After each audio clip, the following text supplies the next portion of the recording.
I started my first mission on May 9th, 1944. All right, let's get some blue smoke coming out of there. The second mission was Augsburg, Germany, and so forth. You don't want them all. I got a whole book full here. Kiel, Germany, Berlin, Brussels. Anything you see on my back is in this book. And first name's Dudley, D-U-D-L-E-Y, but I go by the name of Duke, nickname Duke, and the last name is Brown. I got the nickname in high school playing baseball, but it stuck with me all these years. When I was over there, we flew 33 missions, and I saw a lot of my buddies go down in flames, as you want to say, but or parachute out and be prisoners of war for the rest of the war. And I flew from April of 44 until September of 44. And I did fly on D-Day. We've had a mission into France on D-Day, bombing German troops in concentration where they were. And that day, it was a sight to see going over the channel, all those ships down there, and knowing that a lot of those fellows wouldn't be coming home. And that kind of, make you get tears to your eyes. Some aircraft. Yeah. That is something else. Oh yeah. Our crew was one of the lucky ones. The only casualty that we had was over Berlin. Our radio operator got hit by shrapnel, and so he didn't finish the mission with us, but he did finish without. He came home later.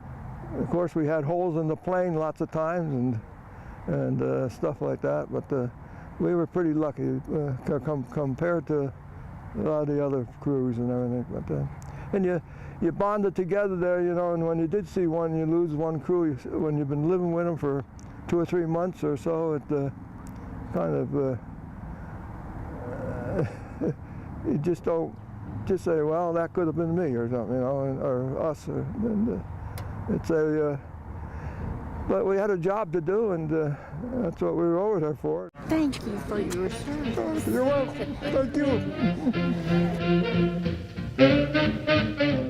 D-Day, I flew on D-Day. We bombed German troops in France, and we went to Berlin 3 times, I think it was. And they call us the greatest generation, but and all those fellows over there that that didn't come back, and they're the heroes actually, because all those white crosses. Well, we're not heroes. We're lucky.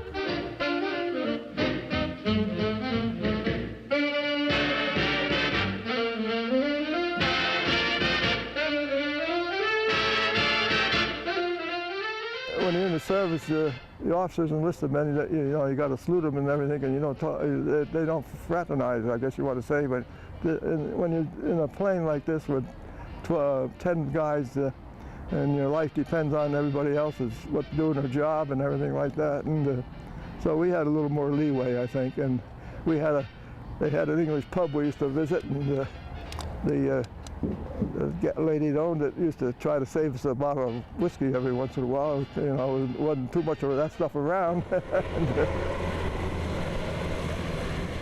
And, anytime I could see a B-17 coming in, or B-24, any old planes that were around when I was around, and that's 91 years ago, almost. I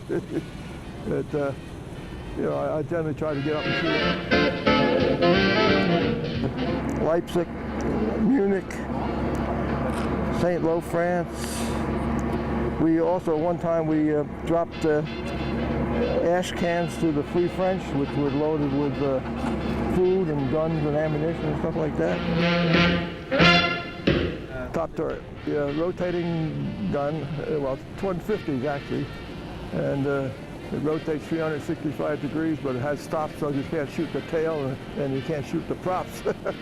But it automatic, you have on the sides and stuff like that. But it shoots 600 rounds per minute, I think it is. Even though you had all that air, you had to watch where your formations, you know, you had the different formations. And in fact, we had a ME-109 come right through off our right wing there, number 4 engine, and we could see him, and he could see us. He would look right at us almost. But you couldn't shoot at him because you would hit your own own plane past you on the other side there. So, I bet they used that, didn't they? yeah, they did that a lot because they knew you couldn't shoot at him, and so they hoped they got away from the tail gunner because he had the last shot on him actually. I actually wanted to be a pilot, but I went to primary school and I went to part of basic, and then I got washed out, so I ended up, and maybe that was a good thing, you know, the Lord works in mysterious ways here. If I'd have been a pilot, I might not have come back.